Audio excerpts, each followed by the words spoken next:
जय जय मित्रों, आप सबका हार्दिक स्वागत एवं अभिनंदन है हमारे YouTube चैनल जय जय एजुकेशन में। मैं डॉक्टर मुकेश शर्मा आप सबका तहे दिल से स्वागत करता हूं।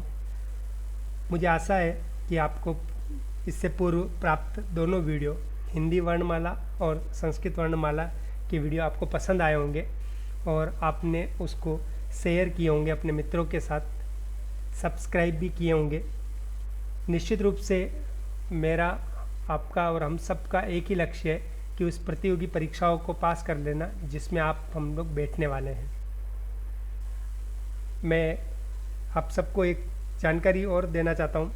बहुत जल्दी हम जिस प्रतियोगी परीक्षाओं की तैयारी कर रहे हैं उनके एक्सपर्ट जो भी रहेंगे उनके वीडियो आपको देखने को मिलेंगे, उनकी राय आपको देखने को मिलेगी। साथ ही किस तरीके से तैयारी करनी चाहिए, किसी भी प्रतियोगी परीक्षाओं को पास करने के लिए क्या तैयारी होनी चाहिए, उन तैयारियों को कैसे किया जाए, वो सारे वीडियोस अभी बहुत जल्दी आपके समक्ष जय जय एजुकेशंस पर मिलने वाले हैं। तो इसीलिए आप सब हमारे साथ बने रहिए, ज़्यादा से ज़्यादा विद्यार्थियों को हमारे साथ जोड़िए।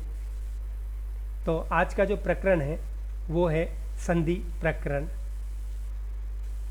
संधि शब्द की व्युत्पत्ति सम उपसर्ग पूर्वक धा धातु से की प्रत्यय के साथ सु जोड़ने पर संधि शब्द निष्पन्न होता है। इसका अर्थ है मिलन। अगर हम संधि शब्द की परिभाषा की अगर बात करें तो संधि जो है वर्ण संधानम संधि, ये संस्कृत की परिभाषा है, वर्ण संधानम संधि। और हिंदी में जब हम बात करते हैं तो जब दो वर्ण आपस में मिलते हैं तो वह संधि कहलाती है। परः सन्निकट सन्निहिता, यह दूसरी परिभाषा है जो कई बार परीक्षाओं में आती हैं, RPSC first grade, second grade, और कई बार आप जब रीट एग्जाम्स जो संस्कृत से लेंगे उन लोगों के लिए आता है परः सन्निकट सन्निहिता। इसका अभिप्राय होता है दो वर्णों में अत्यधिक सामीप्य या निकटता को सन्निहिता कहते हैं। यह जो परिभाषा है वो पाणिनि की है। अगर हम साधारण शब्दों में अगर संधि शब्द को समझना चाहें तो संधि शब्द का अभिप्राय प्रथम शब्द का अंतिम वर्ण और द्वितीय शब्द का प्रथम वर्ण आपस में मिलने पर उनमें जो विकार उत्पन्न होते हैं, जो परिवर्तन आते हैं, वह संधि कहलाती है। जैसे दो शब्द हैं यहाँ पर, प्रथम शब्द देव है और द्वितीय शब्द जो है वो है आलय। तो प्रथम शब्द के जब हम टुकड़े करेंगे तो द, ए, व, अ ये बनेगा और इसका सबसे अंतिम वर्ण अ बनेगा। इसी प्रकार जब द्वितीय शब्द आलय शब्द के जब हम टुकड़े करेंगे तो सबसे पहले आ, ल, अ, य, अ बनेगा। तो इसका जो प्रथम वर्ण होगा वह आ होगा। दोनों शब्दों के मिलने पर उत्पन्न जो विकार होगा वो आ बनेगा। इन सभी को मिलाने पर देवालय शब्द बन रहा है। एक छोटी सी बात आप जरूर ध्यान रखें, संधि वहीं पर होती है जहाँ पास पास आकर मिलने वाले वर्णों में विकार उत्पन्न हो जाए। जैसे विद्या प्लस आलय, विद्यालय। अगर मान लीजिए विकार उत्पन्न हो ही नहीं रहे हैं, उनमें परिवर्तन आ ही नहीं रहा है, तो वहाँ पर संधि नहीं होगी, वहाँ पर संधि की जगह पर संयोग होगा। जैसे पंक प्लस झ, तो पंकज।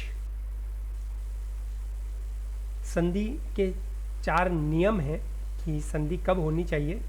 तो सबसे पहला पद है, एक पद में संधि हो सकती है। यदि एक पद में संधि कार्य हो रहा है तो संधि अवश्य करनी चाहिए। जैसे मयंक में प्लस अंक, तो यहाँ पर संधि करनी चाहिए। दूसरा, धातु और उपसर्ग के कार्यों में जब धातु से पूर्व उपसर्ग हो और उसकी संधि हो रही हो तो निश्चित रूप से हमें संधि करनी चाहिए। जैसे उप प्लस एति, तो उप जो है वो उपसर्ग हो गया और एति जो है वो धातु हुई, तो दोनों का अगर जोड़ेंगे तो उपेति शब्द बन रहा है। तीसरा जो संधि का जो नियम है वो है समास में। समास के समस्त पद में यदि संधि कार्य संभव हो तो वहाँ पर संधि अवश्य करनी चाहिए। जैसे धर्मः च अर्थः च, अगर मैं इसको हिंदी में कहूँ तो धर्म और अर्थ, इस विग्रह में समस्त पद धर्म प्लस अर्थ हुआ, तो इन दोनों को जब हम जोड़ेंगे तो धर्मार्थ बनेगा। इस प्रकार समास में भी हम संधि कर सकते हैं। और चौथा जो है वो है वक्ता की इच्छा पर निर्भर करता है कि वह उस संधि को करना चाहता है अथवा नहीं। वाक्य में संधि प्राप्त होने पर वक्ता पर वक्ता की इच्छा पर निर्भर करता है कि वह उसे संधि करे अथवा नहीं करे। तो ये 4 जो नियम है वो संधि के नियम है। अब अगर हम संधि के भेदों की बात करें तो संस्कृत में संधि के 5 भेद हैं। स्वर संधि जिसे हम अच संधि कहते हैं, व्यंजन संधि जिसे हम हल संधि कहते हैं, विसर्ग संधि, फिर प्रकृति भाव संधि और स्वादि संधि। हिंदी में 3 ही मुख्य संधियां हैं, वैसे संस्कृत में भी 3 ही संधियां हैं और 3 से ही रिलेटेड प्रश्न एग्जाम्स में पूछे जाते हैं। स्वर संधि, व्यंजन संधि, विसर्ग संधि से संबंधित। इसको हम आगे पढ़ते हैं। तो सबसे पहले संधि के भेद। स्वर संधि, संस्कृत में अच संधि भी इसको कहा जाता है। दो स्वरों के आपस में मिलने से जो विकार उत्पन्न होता है उसे स्वर संधि कहते हैं, जैसे राम प्लस अवतार। तो अगर हम इन दोनों को जोड़ेंगे तो रामावतार बनेगा, यानी कि संधि, 2 संधियों का, 2 स्वरों का आपस में मिलन या विकार उत्पन्न हो रहा है तो रामावतार बनेगा। इसी प्रकार से दूसरी जो संधि का जो भेद है वो है व्यंजन संधि, और संस्कृत में इसे हल संधि भी कहते हैं। 2 व्यंजनों के मिलने से या स्वर और व्यंजन अथवा व्यंजन और स्वर के मिलने से जो विकार उत्पन्न होता है उसे व्यंजन संधि कहते हैं, जैसे जगत प्लस ईश। तो अगर हम इसको मिलाएंगे तो शब्द बनेगा जगदीश। इसी प्रकार से संधि का जो तीसरा जो भेद है वो है विसर्ग संधि। विसर्ग के बाद में स्वर या व्यंजन आते हों और उनके मेल से शब्द में जो विकार उत्पन्न होता है उसे विसर्ग संधि कहते हैं, जैसे मनः प्लस हर। तो अगर दोनों को जोड़ेंगे तो मनोहर बनेंगे। हम आगे आने वाली वीडियो में हम संधि के विभिन्न प्रकार के भेदों को अलग अलग प्रकार से पढ़ने का प्रयास करेंगे। चौथा जो संधि का जो भेद आता है वो है प्रकृति भाव संधि। ये संस्कृत में है। स्वरों में परिवर्तन नहीं होता, अर्थात जो है त्यों का त्यों बना रहता है, जैसे हरि प्लस एतो, हरि एतो। ये प्रकृति भाव संधि होती है। 5वीं जो संधि है वो है स्वादि संधि। इसमें प्रथमा विभक्ति एक वचन की सु में परिवर्तन हो जाता है। ये एग्जाम में नहीं पूछा जाता है, अभी तक मैंने किसी एग्जाम्स में इस तरह का नहीं देखा है प्रकृति भाव और स्वादि संधि का। इसीलिए हम मुख्य रूप से 3 जो संधि के जो भेद हैं, मुख्य संधि के जो 3 भेद माने गए हैं, स्वर संधि, व्यंजन संधि और विसर्ग संधि, हम इसको पढ़ेंगे। आप सबका दिन मंगलमय हो। इन्हीं शुभकामनाओं के साथ मैं डॉक्टर मुकेश शर्मा आप सबको जय जय कहता हूँ।